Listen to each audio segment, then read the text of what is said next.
What is up, Chris? I think you are on mute. How about now? I hear you now. Okay. What How is are up? you? I am doing well. I was actually just on a walk with my mom and a friend of mine who helps me with work. Nice 45 minutes. Beautiful day for it. Yeah, I'm hoping I'm able to. I'll probably work on the patio today. I'm like stacked until like 7 o'clock tonight. Um, but it is pretty outside. I But jumped rope this morning outside, so it was nice.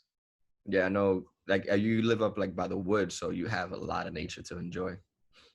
Yeah, I literally live in the woods on the side of a mountain.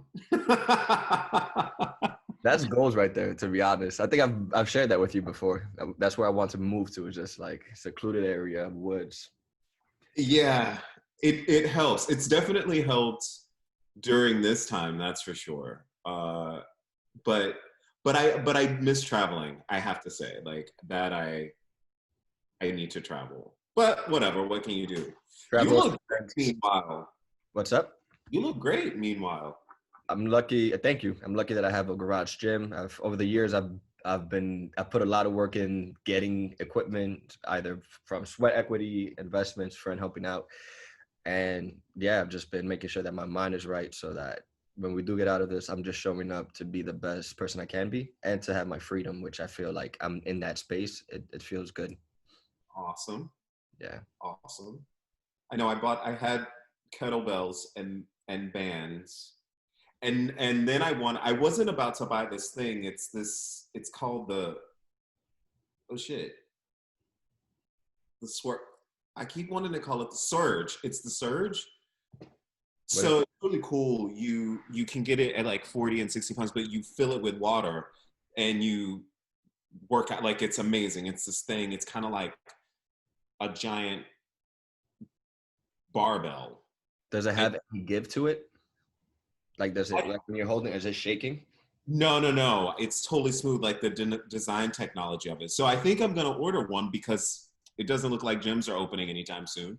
So Not like group settings or membership based gyms. They could do people can do private like training one on one and like social distancing, but equinoxes and all that. I think that's gonna be a while. yeah, for sure. Yeah, it may come out, might be like, Raphael, come out, train me. Dude, garage gym, fucking, we'll save an hour where it's just you and I. Let me know. Uh, so how are things at Mastermind Connect? I actually need to. I just when I remember that you and I were doing this call, I was like, I need to make sure to like officially join it now because I between my podcast and then the school, blah blah blah blah blah. It's just I spend a lot of time doing mentor work and whatnot. And I was like, I gotta get involved with them. So how's that going? It's great. We actually we're doing like a kind of schooling where with the members where I had my course for fitness where I had modules set up. They would watch modules. I would do a Q&A weekly, and they have access to my exercise app. So that was one class in a sense. We had a guy doing life coaching, another guy talking about business. When So did you start an exercise app? this was a couple of weeks ago. I outsourced it to a company that they take care of the back end of it, and just building that out, giving people another resource. I need to where I'm at now is there's so much content that I have. I'm just trying to organize it to just put the shit on a schedule to just let it go out because I just don't have the bandwidth. I know. I know. I sent out a text to everyone yesterday that was like, I'm not responding to texts or taking phone calls for the next 3 days because I feel that. I hear. it's. I was like, I can't like I'm and you know this. One of the things is when you are doing work for yourself, right? So you have your own stuff.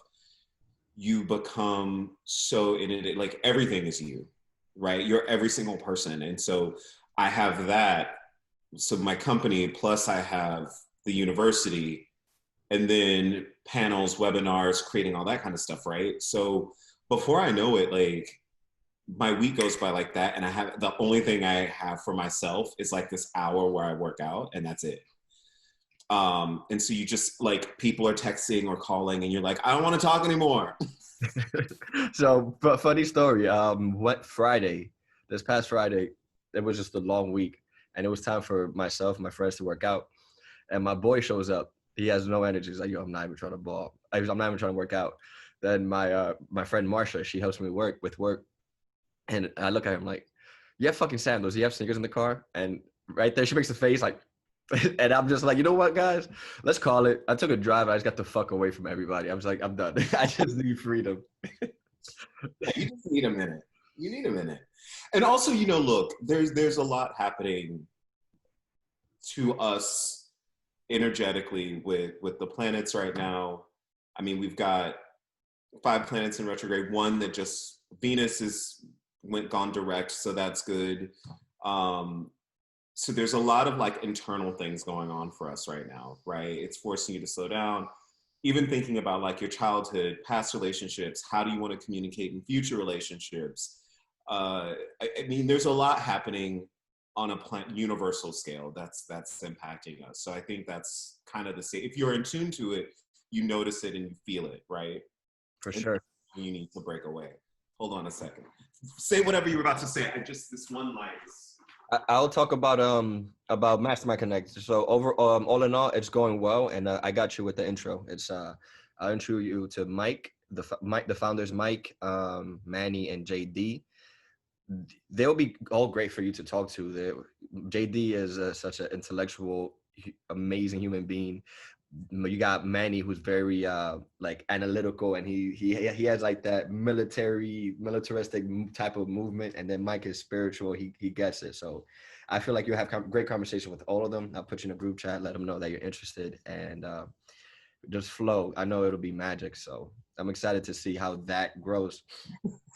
You're like, because that'll be interesting. Uh-huh. For real.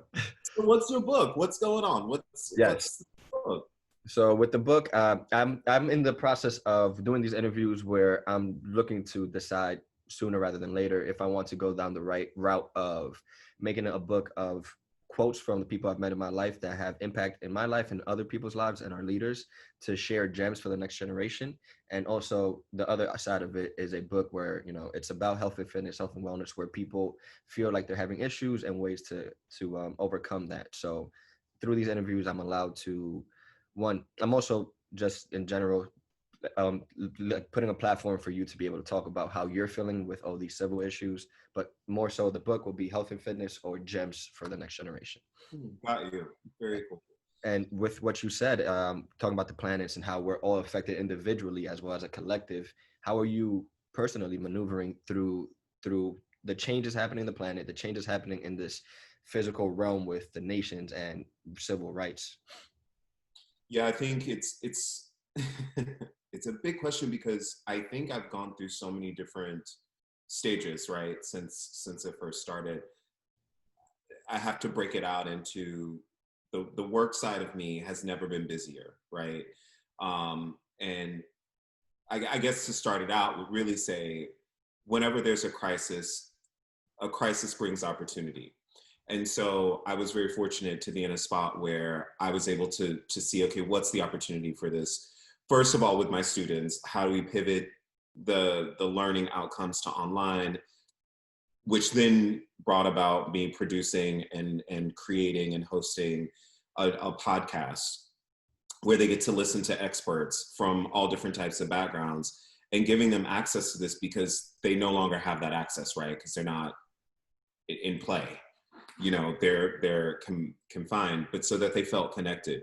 I think the other part of it is, and then I was busy with my own company. And so what I did, and I didn't notice I was doing this to myself, was I was working far more than I ever was prior to the crisis. And I didn't recognize I was burning myself out, right? Because before, my home is a place where I disconnect and I meditate and I get to have that moment of silence. But that no longer happened, right? Because now I was working from home all the time. While I, over the last year worked from home, but I was working from home nonstop. And then trying to feel comfortable in my space where I worked in this space I honestly kind of had this moment where, and I think I'm still like processing through it, right? Which is feeling burnt out, exhausted. How do I how do I navigate the future of what might happen with the pandemic, plus just what's been going on a social level, right? Because that's stressful. You know, I turned 40 2 weeks ago, and everything that people are talking about, it's not new for me. You know, Yeah. and I think that added on a different level, because then if you were a person who's Black in any organization, all of a sudden you're on extra Zoom calls because people want you to talk about or help them navigate this space as well. And so that, Especially for you, you're sorry for interrupting. You're a person in a position of, influence of power, so to speak, where not saying that like it's controlling people, but what you say matters, because the rooms you're with are with people that are making decisions as you make decisions. yeah, and I think that's also in and of itself a level of stress, right? Because you also want to say, I'm not the voice of every person that's my color or my gender or sexual orientation, but I am one of the few in this room. And for me, I have always been one of the few in the fashion industry, first and foremost. So there were not me.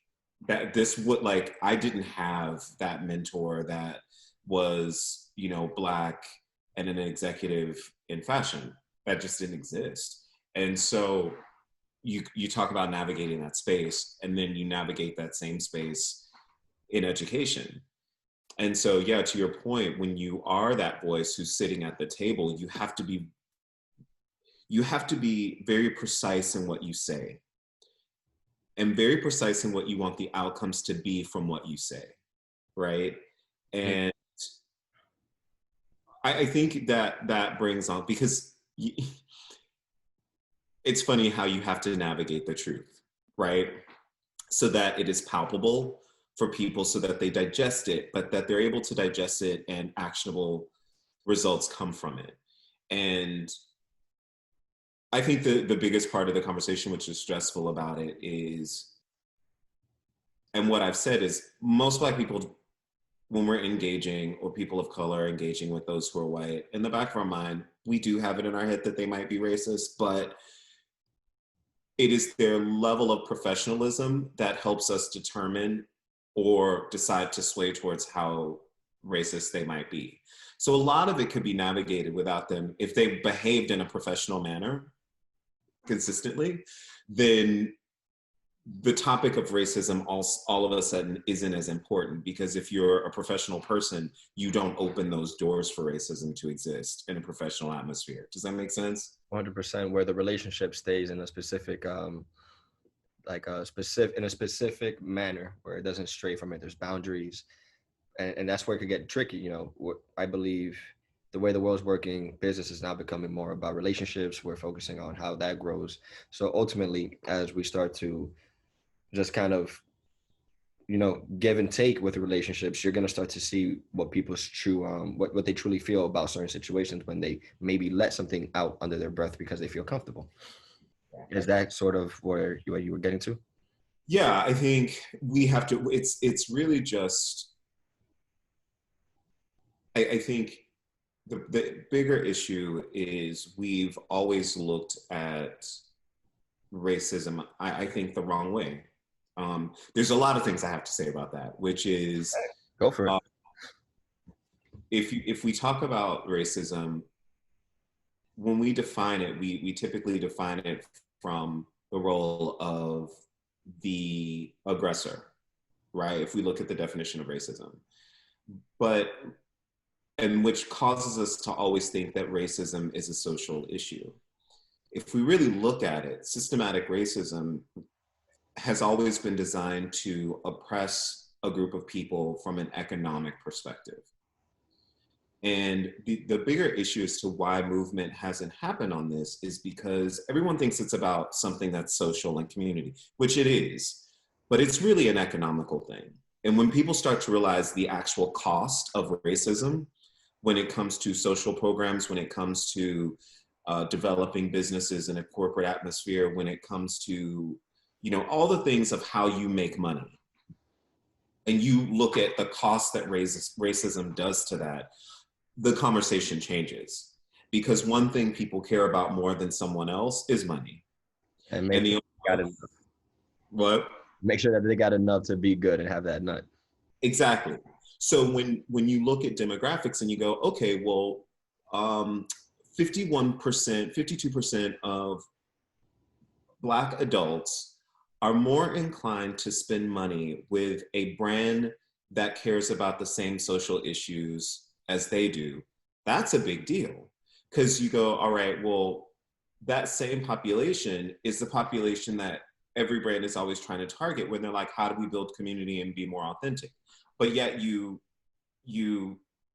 kind of ostracize or take the culture from one group and then use it to make money without involving that group. On like the royalty side of things, where now they're also getting money and profit from everything going on. Exactly.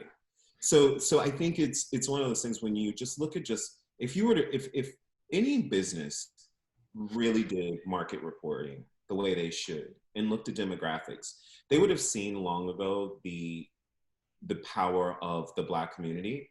They would have seen the power of the Latinx community. They would have seen the power of the LGBTQ community. I mean, so these are communities that have disposable incomes. The Latinx community is seeing far more educated Latinos in the US than has ever existed before. And with that is huge because it means their earning potential has gone up. And where are they spending money? Right? And Colgate understood this because when Colgate did it, you know, they were like, they went to South America and they were like, you know what we're gonna do? We're gonna put together dental care kits for people in South America. And so now, this is so amazing what Colgate did, and they did this years ago. They don't actually call it toothpaste. They seriously just go to the store and say, I want Colgate, right? Brand.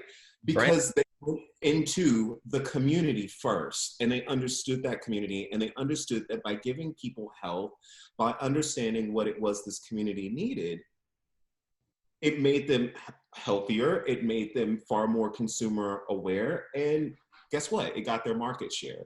So where was that based? That was based in the idea of community and economy. It wasn't really about being social, that was the byproduct of it. Does that make sense? It was kind of already immersed into the conversation by saying, okay, cool. If we're in the room, it's already here. Colgate, part of a lifestyle. Oh, this helps me feel better.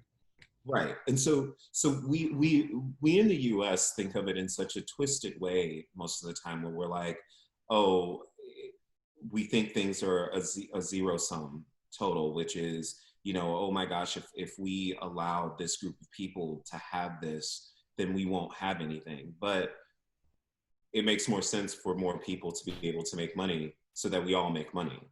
And when you put it in that perspective, all of a sudden the conversation changes. And that's part of my thing on racism. But yeah. That's powerful because it's like, all right, now understanding that with any type of racism, there's going to be companies trying to be affiliated with the movement to be able to either exploit it if they're not a part of the community already, or two, keep the money with the community that's actually doing the movement.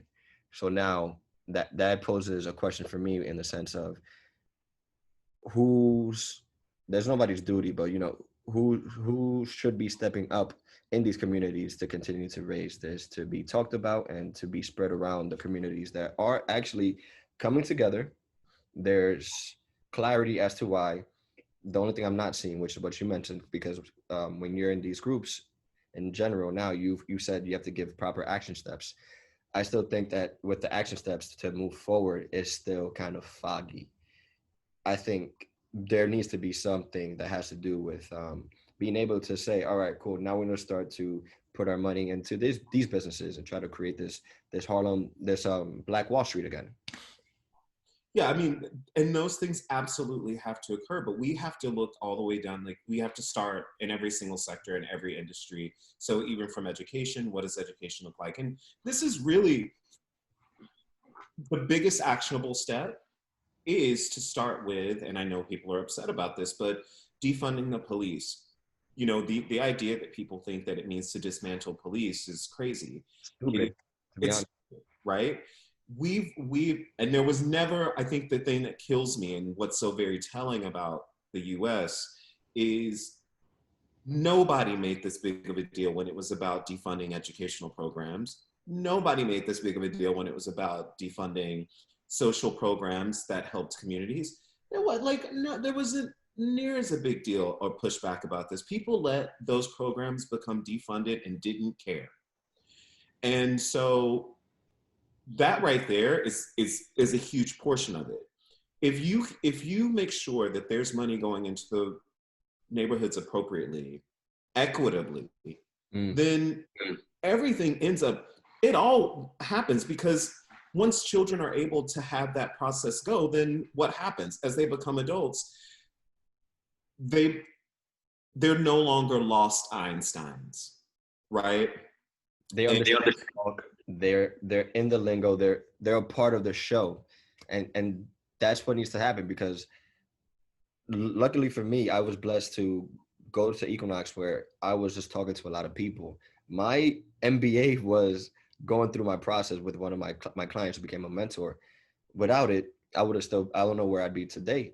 Where it's like you need to learn certain things to be able to understand and be at a certain frequency to even be a part of this game we call life that is already being played in America. So, like you said, if it starts off with education, now these kids are going to be able to grow and be smart at a younger age, be able to be seen as young adults, which they should be treated and talked to as a respectful young human being in general.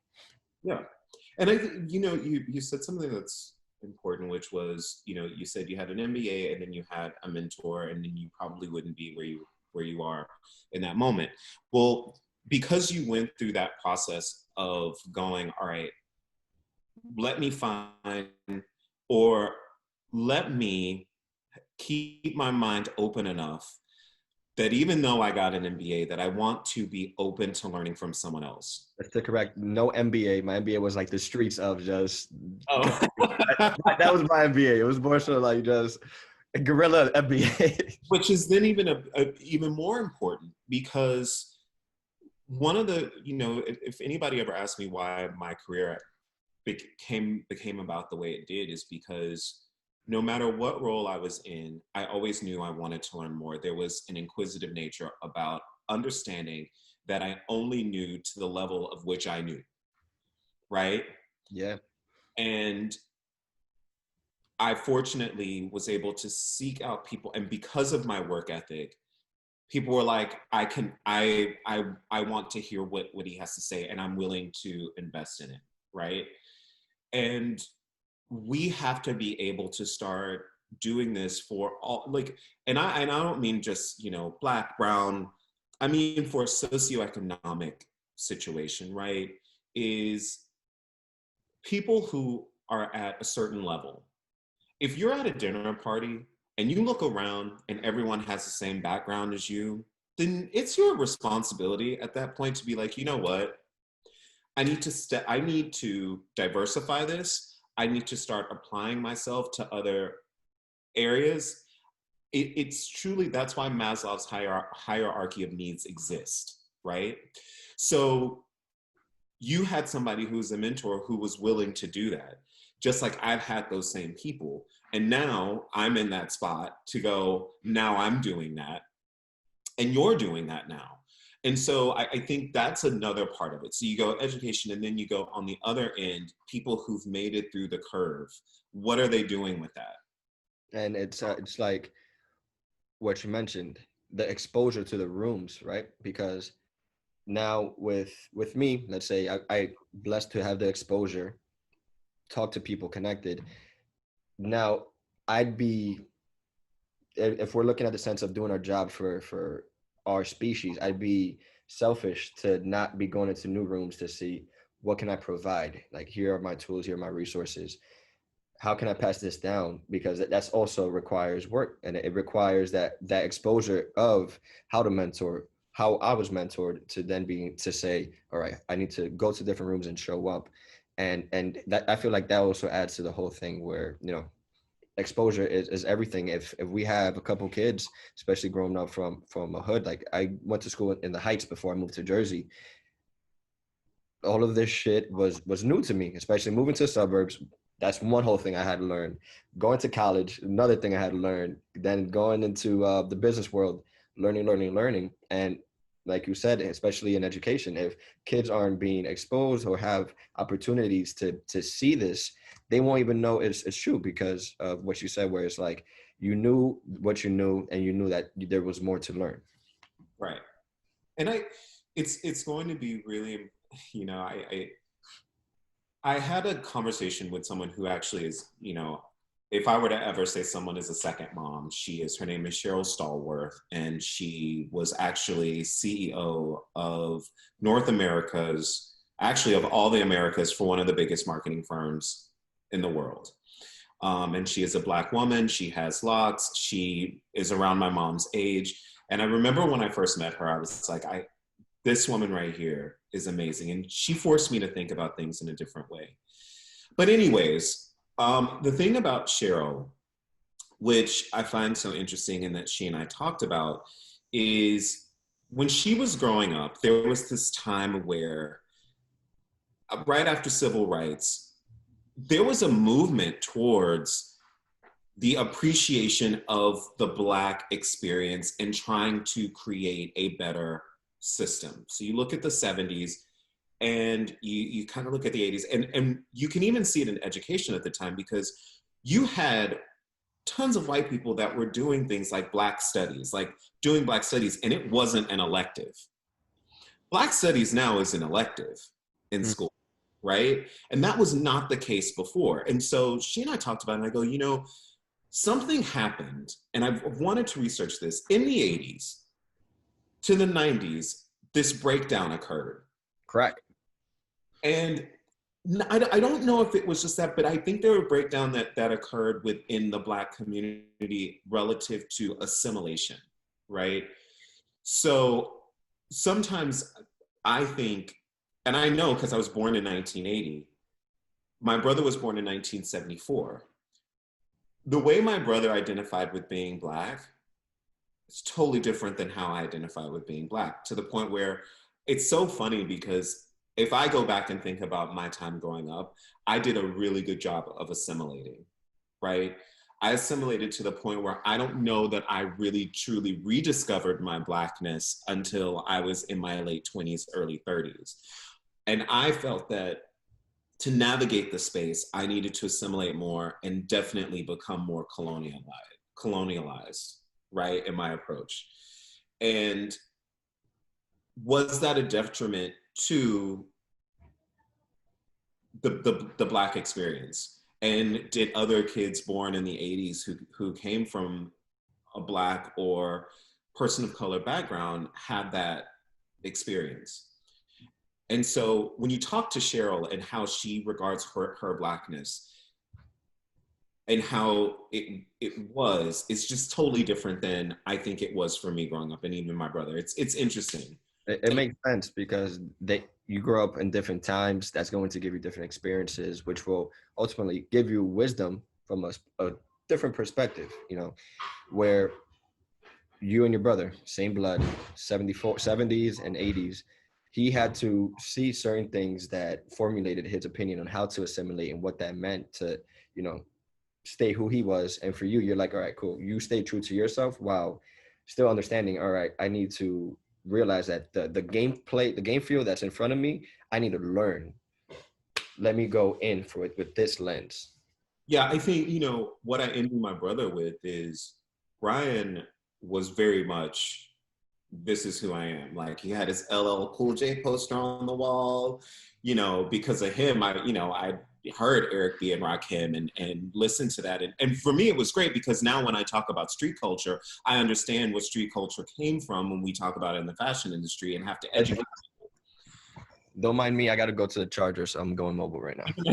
So, but for me, I feel like I'm now, as an adult, deconstructing all the things I did growing up, because I navigated a space quite differently, in the sense that not only was I assimilating because I wanted to be liked and for people to not think of me as Black in the room, but I also was always being someone else because I didn't want people to know that I was the gay boy in the room either, right? Which makes So, it an even more complex situation with navigating. right, so it wasn't until I was 35, I have to say, that, like, I went on a trip. I was in Colombia, in Cartagena, and I met a shaman there, whatever. And Cool. we had a really cool conversation. It was an amazing conversation. And he said to me, he was like, you really have to discover who you are. And at the time, at age 35, if somebody asked me who are you? If your name wasn't Christopher, because we love to name everything. If what are you? Who are you? I had no idea. I had spent my entire life navigating around people so that I would be accepted no matter what. So I honestly, there was one, I'm like, I don't even know if I really like that. Like, I have to be honest. I know that I would do things like go camping because I need to go camping, but I don't fucking like camping. I can't stand going camping. You hate flies and shit, mosquitoes. Right. I'm like, this is not roughing it to me, but I did it because I was like, I need to prove that, like, I'm the rugged and that I can do this. And so there are things that I needed to, that, over the last 5 years, that I've had to peel back on myself and go, who am I really? Who is, and also discovering and speaking to the 10-year-old, the 8-year-old, the 10-year-old, 13-year-old Black boy growing up in Dallas, Texas, who I ignored to be something else. And so that, so if you were to ask me right now, to bring it back to your original question, this whole thing has forced me to do that in a different way. One, because we're in a pandemic, and so that level of isolation makes you slow down. You have even more time to think, which God knows I didn't need more time to think. I think it's a good thing for us to all think, and in the sense of slowing things down, because the world moving so fast. Like, small example, I'm literally just driving on the street, and the speed limit's like 25 miles per hour. So I'm like, you know what? Let me slow down and drive the speed limit to really see what the tempo of that's here for us, as opposed to feeling like I got to drive 35 miles per hour to go to a place where we're constructing this idea of what's important for that given moment, and peeling back who I truly am. It's been interesting for me personally, because I'm at the point where I was telling a girl I interviewed 2 days ago that I just want to be content and happy with where I'm at, grateful that even if this is my last moment, my last second alive, I can say I lived genuinely and happily, because that's all I can control is the present moment. And I said that to say that it's powerful to be able to come to terms and grips with the notion of, all right, I'm a human being. This is me. If you want to accept it, cool. If not, it is what it is. I don't know if I forgot how I got to that point, but continue. No, because that goes into peeling back layers. You really start to figure out you. I think, for me, it was reconnecting with my spirit in a way that I hadn't before. And by the way, like, from a kid, I was very much spiritually connected, but I think it's always been there in me and whatnot. But I think now, this sounds crazy, but because I was able to slow myself down, I definitely feel more connected just to Earth and to other people. One thing about me is that, anyone who's ever dated me or anyone who knows me, they will tell you that I use logic for everything. So when we talk about my emotions, I don't feel my emotions, I think my emotions. So that's very, very frustrating for people who feel, because I'm like, I don't understand why you're crying. And I really would be like that. But I was like, I don't remember when I became that way. Because I grew up in an extremely loving home. I love my parents. I got hugs. And I'm like, where did that happen? Where was that disconnect, and what version of that boy did that happen? And I started to really kind of trace back and go, I stopped feeling emotions because feeling emotions meant that that was me being weaker than my white counterparts. It meant me also being very exposed possibly as being gay. And so I was like, I loved to think anyway. I was always in my head thinking. And so instead of me feeling something, I just wouldn't feel it. And I mean, I just wouldn't feel it. Like I could easily just be like, okay, so you're feeling this way because da da da da, that makes no sense. And then I would totally logically put it away and that's it. And 2 weeks ago, I and when I tell you I've been working nonstop, I was working nonstop and I'm sitting on my patio, I'm doing work, and I started thinking about my parents for whatever reason, and started thinking about myself growing up. And out of nowhere, I could not stop crying. Like crazy, had to call my parents and was like, I don't know, I'm crying. So my mom was like, you okay? Because no one, people know me not to, like, I'm not, I do not.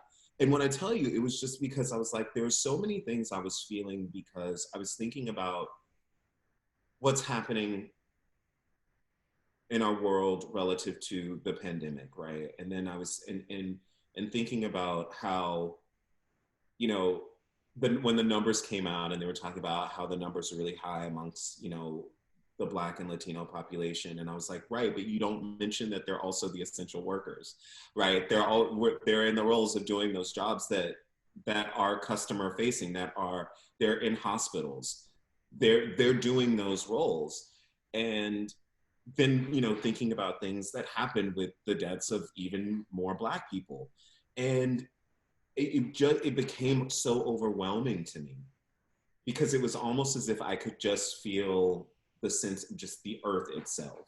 And that sounds really wild to say, I know. No, I trust me. I'm there spiritually with you, so I hear you. I'm feeling you. So Yeah, so I think it was like I was like I could feel the flux of it all, and it was overwhelming to me. And I still feel like there's a level of me where I feel tired, right? I just feel, you know, I don't know if your grandparents or anything that you grew up with around people, but they used to use the word weary, and I remember just as a kid being like, what does it mean to feel weary? Like, you know, like, but what does it mean? And you know what a word is. But a word really doesn't mean anything until you feel what that must mean, right? And that takes everything to a deeper level with life and sentences. yeah, and I went from being, oh my gosh, I just feel tired, to quite honestly recalling the word and being like, this is what weary feels like. This is official. Like I always knew the definition of it, but until you feel what the definition is, it doesn't make sense. For the past two Wednesdays, I'm glad you brought this up because I'm gonna tell Marshall after this that that's what last Wednesday, Marshall and I, we were trying to do work. We did nothing for the whole day. We just had no energy, no ambition. We were drained and truly to the point that it was weariness where we were just like, what is happening? And I think that what you mentioned, the connection to the earth is just being felt deeper. There's less distractions. We're not driving. We're not moving. We're doing what we need to do. We're taking our time out to decompress, to work harder, whatever the case may be. But it's heavy time for everybody. It's intense to feel where now you just have to sit in it and process it and try to release it for that given moment. But you know, take the floor. You have to sit in it. You're being forced to sit in it, especially right now. Like I said, you know, you've got five planets that are in retrograde. Of course, Mercury is in retrograde, and everyone is always like, "Oh no, Mercury is in retrograde." But this particular retrograde for Mercury is really talking about deconstructing who you are, even from breaking away from what you were like as your child and really understanding those relationships. Saturn is in retrograde, which makes you focus on the exact same thing. Pluto went retrograde. So you have all of these planets that really it's pulling you where? Inward. But we don't like to be inward facing, right? We're very outward facing. We feel like we need to be doing something. And then we you know, if you go on Instagram and people are always like, if you don't come out of this pandemic with a side hustle, and if you aren't doing this, and so then you're like, wait, I should be learning Mandarin right now. I better start learning Mandarin. And then like, it's all kinds of crazy stuff that you just like, it's that we've decided that we need to be doing something. And instead of just pulling back and looking inward and being okay looking inward and being okay with that being okay, Dude, right? like sometimes even I want to say even just right now, I'm like tearing up thinking about it. Where think about the last time you even looked in the mirror and just gave yourself appreciation for how far you've come, how much you've grown. If we really sit down and think about that shit, that will make us fucking cry. Like I've had moments in my life where it'd be an accomplishment or something that felt good, and I'm like, yo, like this feels good to accomplish, and I start tearing. Where even if we're just showing ourselves love, like what was the for me? I haven't done this in probably a couple months. Not gonna lie. Where what was the last time you think you even looked at the mirror and said, "I love you" to yourself? Like shit like Oh, that. do you know I never do it? Actually, when you said that, I was like, yeah, that's something I never do. As a matter of fact, my mom, when I had called them when I was a mess, she was like, you're too hard on yourself. And she was like, she goes, you were like that as a kid. And I never slow down to appreciate anything that's occurred in my life. I'm always like, but it could be better. I But it get it. I live that life. and I made myself tired because I'm always like, yeah, but that wasn't good enough. I have many accomplishments that have happened, and I'm like, yeah, but whatever. It's not that big of a deal. And to your point, I should sit and really go back and go, maybe those are big deals, right? So I think that's the biggest part about looking inward is going, you've whoever whatever entity you are, you came here to have an experience and you're having it and enjoy having that experience. And I have to make sure I enjoy having that experience, right? And what does that mean deeply if you really think about that, enjoying that experience, right? It's truly the simple shit of waking up, being able to get up out of our beds, being able to eat, slowing that down. And I try to do that now where I'm really just trying to slow everything down and just take it per moment because we appreciate it more. Even walking with with my mom and Marsha, I'm just enjoying watching my mom walking, do her little fucking like enjoying the sunlight, enjoying the flowers, just enjoying the other entities around us because it's this shit is magical. Like, you know, what the fuck what is this? Life is crazy. It's cool. If we are continue to be able to look at it that way and we're all in that state of mind and have those opportunities of equity, this shit could be even more magical. Well, exactly. And so magical, that's a really important word. And I think you had mentioned before actionable steps in response to me also saying that, which brings us to which brings me to this, which is in that process of self-development, one of the things you always end up having to realize is what you're resisting persists. And many people have heard it over time. You hear what you resist persist, but we really don't actually think about it and Mm-hmm. really slow down. And when you start to look inward and you look back at your life and you go, wow, all the things that I didn't want to deal with or all the things that bother me always seem to come back around, always seem to happen. And right now, we are a society with a mindset of resistance, which is a scary place for us to be as a collective. And we think that saying and hashtagging things which is anti-racism stops racism. It doesn't. The hashtag has to change to pro-humanity, right? You think that you stop gun violence by doing anti-gun violence laws, but it really is, what does pro-peace laws look like? It is being anti-Trump, but why be anti-Trump? Why not just be pro whoever the opponent is? We don't think in those terms. And because we don't think in those terms, it makes it very difficult to slow down and be in a state of appreciation. Here's why. you can't appreciate what you don't think exists, Mm. right? So if I'm always resisting what it is that I don't want to have happen, then I can't understand what could be or is happening. There's no energy flowing that way because we're just so fixated on, damn it, why the hell is this brick on the way? Or why is this fence? So we think that if we say stop, stop, stop, stop, and it's quite simple. So in Texas, in the state of Texas, they have done, and it had started in Texas, and then it went out to other roadways. But it was buckle up, right? It was the buckle up, or the Seatbelt. actually, I'm lying. It was don't drive drunk. Got it. So I don't know if you remember, but all of the signs said don't drive drunk, don't drive drunk. You Like always drive. 10, 15 years ago, right? Yeah, like it was always don't drive drunk, and even sooner than that. You probably, because I keep forgetting that you and I are extremely distant in age. Um, I'll take that as a compliment. yeah, it is. Thank you. And they switched it to drive sober. Now, they obviously they met with someone who said to them, if you tell people don't drive drunk, people drive drunk. But if you tell people to drive sober, they drive sober, right? So tell people what it is you want to have happen, not what it is you don't want to have happen. Clarity with the message. That's what the fuck it is. Clarity. It's Yeah. clarity with the message. So what is it as a society we want to have happen? What is it as a person you want to have happen? And I think, you know, if I were to ever say anything to anyone, and what I've even said to my students is, what is it you want to have happen? Because they'll email me with questions and I'm like, well, what is it you want the end result to be? And I'm like, start at what the end result is and work your way backwards.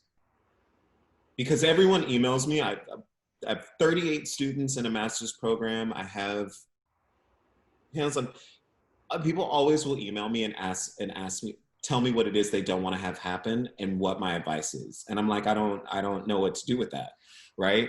Why don't you tell me what it is that you want to have happen? What's interesting is I was on a call with JD, right? Yes, 2 days ago. Same thing brought up. We were just talking, and he's like, you know, the one thing that's so interesting about human beings is that they know exactly what they don't want. But when you try to ask them what they want, they don't know what to say, or they just don't know what it is. And where does that now? We're looking at where that stems from, where that comes from. It, you know, we come into this world as a blank slate. When is that planted into our psyche, into our way of thinking? So I think that can also help with just trying to figure out and systematize the way of thinking, because it's not a Well, it's not good. it becomes through life experiences, right? So when something terrible happens to you, you remember that. You remember it far more than you ever remember like really amazing things that happen, because the way you felt when something really shitty happened, you felt it strong. Through the whole body, nervous system.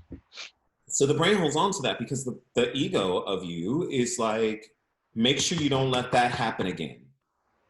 And what it does is it keeps a record of it for you so that you start working off of your subconscious and you start making unconscious decisions instead of conscious decisions. So an unconscious response is to say what you don't want, because the brain automatically goes to, well, remember when that happened? Make sure everyone knows that that's what you don't want, right? That's an unconscious response. A conscious response is slowing down and saying what it is you want. An exercise that I think is really great that I do at the beginning of most of the team building sessions I do with people is I say, I'm going to ask you who you are, but I want you to respond with a literal adjective. And most people are like, I don't even know what a literal adjective is, right? But it is an adjective that starts with the same sound as your first name. And you describe yourself with how you feel in that moment. Because normally you describe yourself by your profession, gender, your mom, your dad, your brothers. That's how you do it. But if you have to slow yourself down and go, okay, in this moment, I might be cantankerous Chris, right? Or maybe I'm charismatic Chris. Or, you know, if you're Henrietta, and you're hungry, you could be hungry Henrietta. Or if you're Tom, you could be tired Tom. How do you slow yourself down to consciously think about who you are? At And that so moment. in that moment. And so that's why people are far more quick to tell you what they don't want than what they do want, because the unconscious has let them know what they don't want. The unconscious isn't letting you know what you do want. That's a conscious behavior. That's forward movement, which requires you to think deliberately of, okay, this is where I'm at, this is where I want to go. Right now, I'm hungry. I'm looking to now be able to solve that. Yeah. I mean, getting ready in the morning is, even though, you know, if you think about you're about to get into your car, when you get ready to leave, you're like, oh, I hope there's no traffic. I don't want there to be any traffic. 5 minutes. People leave and get in their car and they go, I want it to be a smooth ride today. No one says that. It's fucking, there's traffic. Or exactly where it's like, all right, I'm gonna be in traffic. Let me play some tunes. Let me enjoy this. Let me make it smooth in the sense of what's the what I'm looking for. My mentor says something where it's like, you got to play the field. What's the field looking like? Oh, traffic, music, chilling, put some rock in, like you said, for your brother, and just enjoy that. There you go. See, I think that's pretty much where I am right now. What other question? Do you have time for another question? I Oh, no. got I got time for one, the last question, which this was phenomenal because at the end of the day, we got to talk about the social issues. It went into just life-changing moments in general, and with you, it's important that you spoke on education. So I value that immensely. That was, you said so many keys that I already know. I got to go back to the 14th minute, the 26th minute, and the 40th. Marsha was like, listen, you have to remember where there's noteworthy things because you're having me go through these videos and I can't. So No, you know what you need to do. So I'll send it over to you. So what we did with my podcast is there's a program you can get which yeah, does a transcript for you. Otter. Huh? Is it called Otter? No, it's something else, but I love it because I can't stand hearing myself. So Yes. me watching and listening to the podcast, Josh, who's the other producer and the editor, I was like, I can't do this anymore. We have to buy a program. I don't want to hear me. I I'm feel you. like, I'm like, I sound like such a douche. I, I now say I take the approach of I'm like Johnny Depp. Once I record it, I'm not even gonna watch the movie. Fuck it. Let's just keep moving. Do you know I haven't listened to one of my podcasts since it's gone up? Not one. I When I have tell you I'm the same way, I haven't done the same. I haven't done it either. I just let it go. That's it. It's the work. I just want to keep moving and riding and chilling. I'm sorry. So your last question No, was, it's fine. So what would be the gem you would like to share to the next generation of leaders, to just people in the world? oh, geez. Really? Bro, the other questions were fire too. This is what I would do. I don't know, man. A Sit gym. with it. Remember presence. There's no rush. Enjoy it. You got nice sun coming through the windows. Yeah, you know, it's the reason it's difficult is because I think, you know, lately I've had so much thought on so many things. Um, yeah, geez, whoa. Yeah, you know, I think the one thing I wish I would have known, and Sarah Blondin said this also, and I wholeheartedly agree because when I heard her say it, it was quite literally after I had discovered it. Your life truly begins when you slow it down, sitting on the floor with your legs crossed, hearing your breath. And if you don't make time to do that, there's no way you can navigate any space. So no matter how busy your life is, you have to do that. And I think when I started to do that, and I started to just hear my own breath, like feeling it, feeling what it felt like to go in and out, and understanding the beauty of my creation. Um, it's really interesting. I gained a lot of clarity through it because it forced me to better understand people. And I was already really good. I'm going to say that. One thing I'm good at is navigate. Like people like in 2 seconds I'm like that. But Intuitive, your spiritual sense is strong. We connected spiritually right off the bat. yeah, exactly. And I think that moment, man, I wish that we would teach that to like in middle school, honestly. Like just teaching kids how to slow down and how to just connect with who they are. I think that's what's most important. And why I'll also say this for the gym is the reason that's important is because we've through a society have taught people that there's only one type of intellect and there Mm. is, right? There's different forms of intellect, four to be exact. And so once we teach people to slow down, they can start to connect with those other levels of intellect, which makes them much better individuals. And then we're all better collectively. And then we see more magic come out of everything. If we are now like, oh, we have a collective of people that are great at so many different things, different groups of people that can work together in their craft. But then once everybody comes together and you create something that's never been done before, now that's a society that I would love to continue to be a part of.